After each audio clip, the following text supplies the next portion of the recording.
దేవునికి స్తోత్రం. క్రొత్త నిబంధన గ్రంథంలో ఆయన కొరకు ప్రవచించిన ప్రవచనము అతి త్వరలో రెండవ రాకడ ద్వారా నెరవేర్చబడుతుంది. ఆమేన్, ఆమేన్. ఆ నెరవేర్పు ప్రవచనములో మనమందరము కూడా ఎత్తబడే గుంపులో ఉండటానికి మన దేవుడు ఎంతగానో ఇష్టపడుతూ ఉంటున్నాడు. అందుకనే యవన బిడ్డలను ప్రేరేపించి మనందరినీ కూడా ఈ స్థలంలో సిద్ధపరచి, ఈ స్థలంలోనికి సమకూర్చి మనందరినీ కూడా రాకడ కొరకు సిద్ధపడటానికి దేవాతి దేవుడు ఈ సమయంలో మరొక్కసారి మనందరినీ కూడా ఇగ్నైట్ చేయును గాక. అందుకని నేను చదివించిన ఒక లేఖన భాగం ఏంటంటే యెహెజ్కేలు గ్రంథం 38వ అధ్యాయం 7వ వచనం. నీవు సిద్ధముగా ఉండుము, నీవు సిద్ధపడి నీతో కూడా కలిసిన సమూహమంతటిని కూడా సిద్ధపరచుము. నా వైపు చూడండి. మీరు ఎక్కువసేపు బైబిల్లో చూడని అవసరం లేదు. మీ కొరకు ప్రతి రిఫరెన్స్ కూడా మీకు స్క్రీన్లో చూపించబడుతుంది. త్వరగా నేను ముందుకు వెళ్ళటానికి ప్రయత్నం చేస్తాను. ఆయన ఏమన్నాడంటే, నేను మరలా వస్తాను, మిమ్మల్ని అందరినీ కూడా తీసుకుని వెళ్తాను. ఆ తీసుకువెళ్ళటానికి అంటే ఆయన రాకడ కొరకు మనమందరము కూడా సిద్ధపడాలి. లూకా సువార్త 12వ అధ్యాయం 40వ వచనం. లూకా సువార్త 12వ అధ్యాయం 40వ వచనం. మీరు అనుకొనని గడియలో మనుష్య కుమారుడు వచ్చును కనుక మీరును సిద్ధముగా ఉండడి. దేని కొరకు మనం సిద్ధపడాలి? అనుకొనని గడియలో మనుష్య కుమారుడు మధ్యాకాశానికి రాబోతున్నాడు కాబట్టి మనమందరము సిద్ధపడాలి. ఆమేన్.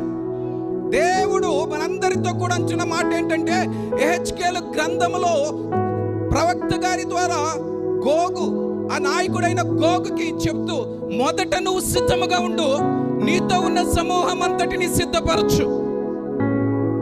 ఆ దేవాతి దేవుడి రోజు నీతోనూ నాతోనూ ఏమంటున్నాడో తెలుసండి. మొదట ఎవరు సిద్ధపడాలి? First you be ready. మొదట మనం సిద్ధముగా ఉండాలి. తర్వాత మనతో ఉన్న సమూహం అంతటిని కూడా మనం ఏం చేయాలంటే సిద్ధపరచాలి. ఆమేన్, హల్లెలూయా, హల్లెలూయా. మనము సిద్ధపడాలి, మనతో ఉన్న సమూహం అంతటిని సిద్ధపరచాలి. నేనంటాను, ఒకవేళ నువ్వు తల్లిగా ఉంటే మొదట నువ్వు తల్లిగా రాకడ కొరకు సిద్ధపడాలి. ఆమేన్. తర్వాత నీతో ఉన్న నీ కుటుంబం అంతటిని అంటే భర్తను, బిడ్డలను దేని కొరకు సిద్ధపరచాలి? రాకడ కొరకు సిద్ధపరచాలి. హల్లెలూయా, హల్లెలూయా. తర్వాత ఎవరైనా ఇక్కడ భర్తగా ఉన్న వాళ్ళు ఉంటే నేనంటాను, భర్తగా నీవు మొదట రాకడ కొరకు సిద్ధపడాలి. తర్వాత నీతో ఉన్న సమూహం అంతటిని అంటే నీ కుటుంబంలో నీ భార్య ఉంది, నీ బిడ్డలు ఉన్నారు, వారందరినీ కూడా నువ్వేం చేయాలంటే సిద్ధపరచాలి. హల్లెలూయా, ఆమేన్. ఒకవేళ ఎవరైనా చదువుకునే స్టూడెంట్స్ ఇక్కడ ఎవరైనా ఉంటే వారితో నా దేవుడు ఏమంటున్నాడో తెలుసా? నీవు రాకడ కొరకు నువ్వు మొదట సిద్ధపడాలి. తర్వాత నీతో ఉన్న నీ క్లాస్మేట్స్ ఉంటారు కదా, ఆ టీం ఉంటుంది కదా, వారందరినీ కూడా సిద్ధపరచాలి. ఎంప్లాయీస్ ఎవరైనా ఉంటే నా దేవుడు అంటున్నాడు, మొదట నీవు సిద్ధపడు. దేని కొరకు? రాకడ కొరకు. మొదట నువ్వు సిద్ధపడు. తర్వాత నీ కొలీగ్స్ ఉంటున్నారు కదా, దేవుని ఎరగని వారు ఉంటున్నారు కదా, దేవుని ఎరగని వారు ఉన్నారు కదా, వారందరినీ కూడా నీవు సిద్ధపరచాలి. ఆమేన్. ఎవరైనా చేతి పని, కూలి పని చేసుకునే వారు ఇక్కడ ఉంటే వారందరితో కూడా నా దేవుడు ఏమంటున్నాడంటే, మొదట నువ్వు సిద్ధపడు, నీతో పాటు పని చేస్తున్న వారందరినీ కూడా సిద్ధపరచు. దేని కొరకు? రాకడ కొరకు సిద్ధపరచాలి. హల్లెలూయా, హల్లెలూయా. ప్రియమైన దేవుని బిడ్డలారా, ఈ రాత్రికాల సమయమునందు మరొక్కసారి దేవుడు మనతో మాట్లాడుతున్న మాట ఏంటంటే, నువ్వు సిద్ధపడు, నీతో ఉన్న వారందరినీ కూడా సిద్ధపరచు దేవుని రాకడ కొరకు. ఆమేన్. ఎలా సిద్ధపడాలి? త్వరగా మీతో కొన్ని విషయాలు కొన్ని విషయాలు మీతో పాటు నేను కూడా నేర్చుకోవడానికి ప్రయత్నం చేస్తాను. మొదట దేని కొరకు సిద్ధపడాలి? రాకడ కొరకు. దేని కొరకు? రాకడ కొరకు. దేని కొరకు? రాకడ కొరకు. రెండవది వచ్చేసి మరొకటి, మన మరణం కొరకు సిద్ధపడాలి. దేని కొరకు? మరణము కొరకు సిద్ధపడాలి. ఎవరు ఎప్పుడు ఎక్కడ ఎలా మరణిస్తున్నారో మరణించబోతున్నారో మనకెవ్వరికి తెలియదండి. మీకు ఎవరికైనా తెలుసా? గ్యారంటీ ఉందా? మన జీవితాల గ్యారంటీ ఉందా? లేనే లేదు. ఎందుకు అనేసి అంటే, చిన్నవాడు మొదలుకుని పెద్దవారి వరకు గ్యాస్ట్రిక్ పెయినో, హార్ట్ పెయినో, ఇంకేదో తెలియకుండా, కారణాలు తెలియకుండా ఏమవుతున్నారు? మరణిస్తున్నారు. మనం మరణము కొరకు సిద్ధపడాలి. దేని కొరకు? మరణం కొరకు. ఎందుకు ఈ మాట చెప్తున్నానంటే, గుజరాత్ రాష్ట్రంలో సుమారుగా 16,000 ఆపరేషన్లు చేశారండి. ఎన్ని? ఏ ఆపరేషన్లు అంటే చిన్న ఆపరేషన్లు కాదండి, హార్ట్ సర్జరీస్. ఈజ్ ద గుండె స్పెషలిస్ట్ అండి. గౌరవ్ గాంధీ ఆయన పేరు. ఏమండి? గౌరవ్ గాంధీ గారు 16,000 మందికి ఆయన ఏమిచ్చాడంటే జన్మనిచ్చాడు, లేకపోతే మరలా ఆపరేషన్ సక్సెస్ చేసి వారికి మరలా జీవితాన్ని ఇచ్చిన వ్యక్తి. వయసు 40 సంవత్సరాలు. ఎంత చెప్పాలి? వయసు ఎంత? 40 సంవత్సరాలు. సాయంత్రం పూట అలా కూర్చునుంటే అనుకోకుండా ఇక్కడ ప్రిక్ చేస్తూ ఉంటుంది, అంటే ఏదో పొడుస్తున్నట్లుగా అనిపించిందంట. ఈయన ఎక్స్పర్ట్, స్పెషలిస్ట్, డాక్టర్లకి సైతం ఆపరేషన్ చేసిన అవార్డ్స్ వచ్చిన great doctor of the India. మీరు గూగుల్లో కూడా సెర్చ్ చేయొచ్చండి, గౌరవ్ గాంధీ అనేసి. తెలుసా? ఈసీజీ వెళ్ళి టెస్ట్ చేసుకున్నాడు, నార్మల్. ఏమండి? ఈసీజీలో ఏదైనా ప్రాబ్లం ఉంటే అది ఈజీగా తెలిసిపోతుంది. ఈసీజీలో నార్మల్. తర్వాత ఎకో, తర్వాత ఇంకేవో టెస్టులు చేశారు, అన్నిట్లో కూడా నార్మల్. ఎవరికి? ఏ డాక్టర్కి? గుండె డాక్టర్కి. ఆయన ఏ రకమైన టెస్టులు చేయాలో ఆయనకి తెలుసు. అన్ని రకాల టెస్టులు చేశారు, నథింగ్ ఈజ్ దేర్, అన్ని నార్మలే. ఆరాంగా వచ్చారు, భోజనం చేశారు, పడుకున్నారు. అతనికి స్మోకింగ్ అలవాటు లేదు, డ్రింకింగ్ అలవాటు లేదు, లేకపోతే ఇంకేదన్నా ఆ గుట్కా లేకపోతే పాన్, డ్రగ్స్ అలాంటి ఏమీ అలవాటు లేదు. One of the best doctor in India. అలా పడుకున్నాడు. ఎర్లీ మార్నింగ్ 6 o'clock బ్రీత్ ఆగిపోయింది. ఏమాగిపోయింది? మన భాషలో ఏమంటాం? ఏ ఇష్యూ లేదు, ఏ హెల్త్ ప్రాబ్లము లేదు. మిమ్మల్ని భయపెట్టాలని చెప్పట్లేదు, కానీ వాస్తవాలు మీ ముందుకు తీసుకుని వస్తూ ఉంటున్నాను. ఎప్పుడు ఎవరికి ఎలా వస్తుందో తెలియదండి. యవ్వనస్తులు, ఒకసారి వీడియోలో కూడా చూడండి, యవ్వనస్తులు షటిల్ ఆడతా, ఉద్యోగం చేస్తా, యవ్వనస్తులండి జస్ట్ నడుస్తా, చూస్తూ ఉండండి. ఒక్కసారి చూడండి, జస్ట్ అలా వారి పనులు చేసుకుంటా.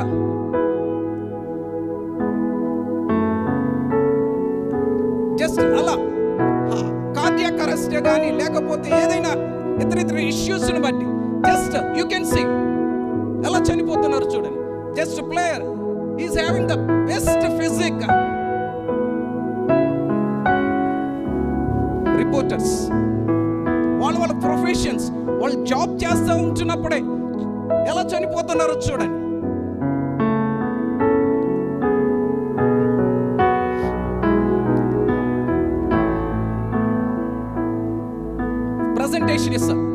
ప్రజెంటేషన్ ఇస్తా కూడా చూడండి. ప్రియమైన దేవుని బిడ్డలారా, మిమ్మల్ని ఎవరిని భయపెట్టడానికని కాదు, కానీ నేను ఎందుకు ఈ మాట చెప్తున్నానంటే, రీసెంట్గా మా క్లాస్మేట్ ఒక 1 month బ్యాక్ ఆహారం తిన్నాడు, మంచిగానే తిన్నాడు. మంచిగా తిన్న తర్వాత ఎర్లీ మార్నింగ్ వాష్రూమ్కి వెళ్ళాడు. వాష్రూమ్కి వెళ్తే వాష్రూమ్లో పడిపోతే హాస్పిటల్కి తీసుకుని వెళ్ళారు. హాస్పిటల్కి తీసుకుని వెళ్తే జాగ్రత్తగా వినండి, డాక్టర్లు టెస్ట్ చేసి ఈయన ఊపిరితిత్తుల్లో 1/2 kg అన్నం ఉందన్నారు. ఎంత? 1/2 kg అన్నం అంటే ఊపిరితిత్తుల్లోకి ఎలా వెళ్ళద్ది? తినే అన్నం డైజెస్టివ్ సిస్టంలోకి వెళ్ళాలి. తెలుసండి, మధ్యాహ్నానికల్లా చనిపోయారు.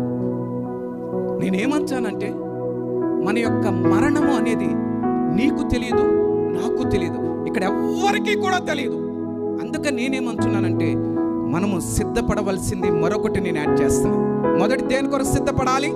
రాకడ కొరకు సిద్ధపడాలి. ఒకవేళ రాకడ ఆలస్యమైతే మన పోకడ కొరకు మనము సిద్ధపడాలి, పోకడ కొరకు. అందుకని నా దేవుడు పరిశుద్ధ గ్రంథంలో రెవల్యూషన్ ప్రకటన గ్రంథంలో 2వ అధ్యాయం 10వ వచనంలో ఒక మాట అంటూ ఉంటున్నారు. ఇదిగో మీరు శోధించబడినట్లు అపవాది 10 దినములు శ్రమ కలుగును. ఎక్కడి వరకు అండి? నాతో చెప్పండి. మరణము వరకు నమ్మకముగా ఉండుము. పక్కన వాళ్ళతో చెప్తారా? మరణము వరకు నమ్మకంగా ఉండుము. పక్కన వాళ్ళతో చెప్పండి అండి ఒకసారి. నా దేవుడు చెప్పమంటున్నాడు. ఎప్పటి వరకు? మరణము వరకు నమ్మకముగా ఉండుము. ఆమేన్, ఆమేన్. మరణము వరకు నమ్మకంగా ఉంటే నా దేవుడు ఏమిస్తానంటున్నాడు తెలుసా? జీవ కిరీటం ఇస్తానంటున్నాడు. Crown of life, crown of life God is going to give us for each and every guy, for each and every person. తన మన భేద లేదండి, ధనిక భేద లేదండి, చదువుకున్నవాడు చదువుకునేవాడు కాదండి, ఉన్నవాడు లేనివాడు కాదండి, ఆ కులం ఈ కులం కాదండి. ప్రతి ఒక్కరికి కూడా నా దేవుడు ఒకే ఒక మాట అంటున్నాడు, ఇఫ్ యు ఆర్ ఫెయిత్ఫుల్, నువ్వు నమ్మకంగా ఉన్నావు అనుకోండి, నా దేవుడు ఏమిస్తానంటున్నాడు తెలుసా?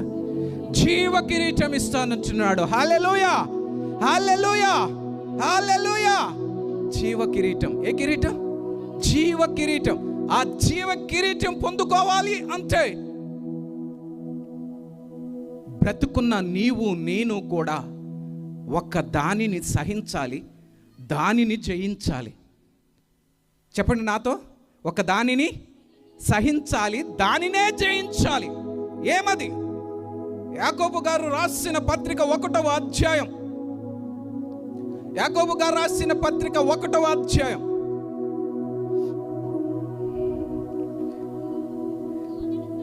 12-13 వచనాలు. శోధన సహించువాడు ధన్యుడు, అతడు శోధనకు నిలిచిన వాడై ప్రభువు తన్ను ప్రేమించు వారికి వాగ్దానము చేసిన జీవ కిరీటము. ఏ కిరీటము? వాగ్దానము చేసిన జీవ కిరీటం. అక్కడ ఏమన్నారు? మరణము వరకు నమ్మకముగా ఉండు, నేను జీవ కిరీటం ఇస్తా. ఆ జీవ కిరీటం నీకు నాకు ఎలా వస్తుంది అంటే శోధనను సహించే వారిగా ఉండాలి. ఆమేన్. శోధనను జయించే వారిగా ఉండాలి. ఆమేన్. అది మన వల్ల అవుతుందా? మన వల్ల అవుతుందా? ప్రతి చోట మనకి శోధనే. నేను అనేక చోట్ల మీటింగ్స్కి వెళ్ళినప్పుడు చెప్తా ఉంటా, చిన్న శోధన అక్కడికి ఎక్కడ వస్తుందంటే ఫ్రిడ్జ్ నిండా టమాటాలు ఉన్నాయి. ఎక్కడున్నాయి? ఫ్రిడ్జ్ నిండా 1-2 కేజీలు టమాటాలు ఉన్నాయి. పక్కింటి అక్క వచ్చి అడిగింది నిన్ను, ఏమని? అమ్మా పప్పులోకి ఒక టమాటా ఇరా అంటే ఇమీడియట్లీ మనం, అక్క ఇప్పుడే ఒక టమాటా ఉంటే, ఒక్క టమాటా ఉంటే ఇప్పుడే పప్పులో వేసానక్క, ఇంకొంచెం ముందడిగితే నీకే. శోధనను జయించామా? శోధనలో పడ్డామా? పాపాన్ని జయించామా? చిన్న మాటే. పెద్ద పెద్ద హత్యలు, నరహత్యలు, మర్డర్లు, మానభంగాలు గురించి నేను మాట్లాడలేదండి. చిన్న విషయం దగ్గర భర్త వచ్చి అడిగాడు, ఏమే నీ దగ్గర ఒక 500 ఉన్నాయా? ఏమే నీ దగ్గర ఒక 500 ఉన్నాయా అంటే, పప్పు డబ్బాలో ఉంటాయి, ఉప్పు డబ్బాలో ఉంటాయి, ఆ బియ్యపు డబ్బాల్లో దాస్తారు. ఏమని చెప్తారు? నా దగ్గర ఎక్కడే?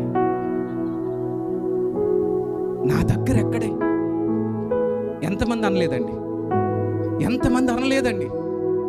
నాకు తెలిసి మన క్రైస్తవ్యంలోనే ఈ డబ్బు దగ్గర ఉండి కూడా లేవు. అసలు నా దగ్గర అసలు లేవు అన్న వాళ్ళు 90% ప్లస్ ఉంటారు. శోధన సహించామా? జయించామా? శోధనలో పడ్డామా? శోధనలో పడిపోతున్నాం. నేను అంటాను, ఆ శోధన, చిన్న శోధన సహించలేక, చిన్న శోధనను జయించలేక మనం ఏం చేస్తున్నామో తెలుసా? ఆ జీవ కిరీటాన్ని పొందలేకపోతున్నాం. నా దేవుడు అంటున్నాడు, వాగ్దానము చేసిన జీవ కిరీటము మనందరికీ కూడా ఇస్తానని ఆయన మనందరి కొరకు అక్కడ స్థలాలు సిద్ధపరుస్తూ ఉంటే మనమేం చేస్తున్నామంటే చిన్న చిన్న శోధనలో పడిపోతున్నాం. ఏ శోధనలో? చిన్న పాపం, చిన్నవే, పెద్ద పెద్ద పాపాలు కాదండి, చిన్నవే. ఆ యొక్క భక్తి పర్రాలు ఆదివారం వస్తే ఏం పాట పాడద్ది? నా దీపము యేసయ్యా నీవు వెలిగించినావు సుడిగాలిలో. అక్క దీర్ఘం తీస్తే ఊరు చివరికి కనపడద్ది. నా దీపము యేసయ్యా నీవు వెలిగించినవని ఆదివారం పాడి, సోమవారం సాయంత్రం అవ్వంగానే ఒక శోధన ఆమె ముందుంటది, ఒక పాపంలో పడవలసి ఉంటుంది. ఏంటంటే ఏమొస్తుంది చెప్పేస్తున్నారు, ఆ దీపం వస్తుంది. ఆ దీపం రాగానే అప్పటి వరకు చూడకూడదు అనుకుంటారు, ఆదివారం నాడు చూడకూడదు అంటారు, మీటింగ్ జరిగినప్పుడు ఇక నుంచి నేను సీరియల్ చూడకూడదు అంటారు, అనుకుంటారు, జనవరి 1 రోజున కూడా అనుకుంటారు. కానీ ఒక్క రోజు, ఒక్క వారం, ఒక నెల తర్వాత ఏం చేస్తున్నారండి? శోధనను సహిస్తున్నారా? శోధనను సహించి జయిస్తున్నారా? శోధనలో పడిపోతున్నారా? శోధనలో పడిపోతున్నాం. ప్రియమైన దేవుని బిడ్డలారా, ఈ రాత్రికాల సమయంలో దేవుడు మనందరితో మాట్లాడుతున్నాడు. అన్నంట జాబ్కి వెళ్ళి అక్కడ దైవజనులు చక్కగా అక్కడ మందిర సహవాసంలో ఉండి నూజివీడు వెళ్ళారు, ఆనంద్ గారి సహవాసంలో ఉన్నారు. అప్పుడు వాక్యం చేత పట్టబడ్డాడు. ఊర్లో ఉన్నప్పుడు ఈ బ్రదర్ చక్కగా డ్రింక్ చేసేవాడు, ఈ బ్రదర్ చక్కగా స్మోక్ చేసేవాడు. అక్కడికి వెళ్ళిన తర్వాత పట్టబడి రక్షణ పొందుకుని బాప్తిసం తీసుకుని చక్కగా ఉద్యోగంలో సెటిల్ అయిన తర్వాత సంక్రాంతి పండుగకి గోపురం వచ్చాడు. ఎక్కడికి? సంక్రాంతి పండుగకి గోపురం వచ్చాడు అన్న. వస్తే పూర్వ స్నేహితులందరూ చూసి, ఒరేయ్ సతీషు, కారు కొనేసాం, రక్షణ పొందుకున్నావు, బాప్తిసం పొందుకున్నావు, అరే ఎంత మార్పు ఏంట్రా? అంత దేవుని కృప. నాకు ఆయన పేరు తెలుసు కాబట్టి ఆయన అంటున్నానండి, మరోలా అనుకోవద్దు అనేసి అంటా ఉంటున్నప్పుడు పాత స్నేహితులు ఉన్నారే, సంక్రాంతి కదా, సంక్రాంతి టైంలో ఏం చేస్తారు మీ అందరికీ తెలుసు కదా, పందాలకు వెళ్ళేవాళ్ళు పందాలకు వెళ్తారు, పప్పులు వండేవాళ్ళు పప్పులు వండుతారు, ఇంకా చేసేవాళ్ళందరూ చేస్తూ ఉంటారు. ఆ స్నేహితుడు వచ్చేసి, అరే నైట్ పూట ఊరు చివర అందరము చిన్న పార్టీ అరేంజ్ చేసుకున్నాం, నువ్వు కూడా రావాలి. ఎవరు రావాలి? సతీష్ గారు కూడా రావాలి. సరే మా ఫ్రెండ్స్ కదా, మా ఊరోళ్ళు కదా అనేసి అక్కడికి వెళ్తే అక్కడ తీరా చూస్తే థమ్సప్ బాటిల్ బదులు మరొక బాటిల్ ఉంది. ఏ బాటిల్ బదులు? థమ్సప్, పెప్సీ, కోకా కోలా వీటి బదులు మరొక బాటిల్స్ ఉన్నాయి. బాటిల్స్ ఉంటే సతీష్ గారు ఇప్పుడు భక్తిలో ఉన్నాడు కదా, సతీష్ గారు ఇప్పుడు ఆత్మీయతలో ఉన్నారు కదా, సతీష్ గారు ఇప్పుడు వచ్చేసి ఆరాధనలో పాటలు పాడుతా దేవుని మహింపరుస్తూ ఉన్నారు కదా అన్నారు. ఎవరు? బాబుజీ గారు అన్నారు. లేదు అన్ని మానేసా. అరే ఎవరు చూస్తారా? ఎవరు చూసినా చూడకపోయినా నేను మానేసా అంటే, అరే మా కోసం ఒక్క సిప్పు. ఎవరి కోసం? మా కోసం. అరే నువ్వు నిజంగా ఫ్రెండ్వేనా అనగానే, ఫ్రెండ్ అనగానే ఈయనకి ఎక్కడ లేని వచ్చేసి అరే నువ్వు అడిగావు కాబట్టి. ఏమండి నువ్వు అడిగావు కాబట్టి ఏం చేశాడు? ఇప్పుడు ఒక్క సిప్పే వేసాడు. ఎన్ని సిప్పులు వేసాడు? ఒక్క సిప్పే. ఇప్పుడు శోధనను సహించాడా? శోధనలో పడిపోయాడు. ఇలాంటివి మనం మాట్లాడుకుంటూ ఉంటే చాలా ఉంటాయి. స్మోక్ చేయను అంటారు, సెంటర్కి వెళ్ళి స్మోక్ చేసి వస్తారు. డ్రింక్ చేయను అంటారు, పలానా ప్రాంతానికి వెళ్ళి డ్రింక్ చేసి వస్తారు. అబద్ధం చెప్పనంటారు, కానీ అవకాశం వస్తే అబద్ధం చెప్తారు. బూతులు మాట్లాడని అంటారు, కానీ నోరు తెరిస్తే అచ్చం తెలుగు లాంగ్వేజ్. దేవుడు మనందరితో కూడా మాట్లాడుతూ ఉంటున్నాడు. ప్రియమైన దేవుని బిడ్డలారా, నా దేవుడు జీవ కిరీటం ఇవ్వటానికి సిద్ధముగా ఉండి మరణము వరకు నా దేవుడు నిన్ను నన్ను కూడా నమ్మకంగా ఉండమంచున్నాడు. కానీ నీవు నేను ఏం చేస్తున్నామంటే చిన్న చిన్న బలహీనతలకు, చిన్న చిన్న తప్పిదాలకు, చిన్న చిన్న అలవాట్లకు అలవాటు పడి విడిచిపెట్టవలసినవి విడిచిపెట్టకుండా, వదిలిపెట్టవలసినవి వదిలిపెట్టకుండా, వేటినైతే మాట్లాడకూడదో వాటిని మాట్లాడుతూ, వేటినైతే చూడకూడదో వాటిని చూస్తూ, వేటి గురించి అయితే ఆలోచించకూడదో వాటి గురించి ఆలోచిస్తూ పాపంలో పడుతున్నాం, శోధనల గుండా వెళుతున్నాం, శ్రమల గుండా వెళ్తున్నాం, కష్టాల గుండా వెళ్తున్నాం, ఇబ్బందులు గుండా వెళ్తున్నాం, అవమానాల గుండా వెళుతున్నాం. అందుకని దేవుడు ఏమంటున్నాడో తెలుసా? శోధన సహిస్తే వాగ్దానం చేసిన జీవ కిరీటం ఇస్తాననేసి ప్రకటన గ్రంథం 3వ అధ్యాయం 11వ వచనం ఒకసారి చదువుతారా? ప్రకటన గ్రంథం 3వ అధ్యాయం 11వ వచనం. నేను త్వరగా వచ్చుచున్నాను, ఎవడును నీ కిరీటము అపహరింపకుండునట్లు నీకు కలిగిన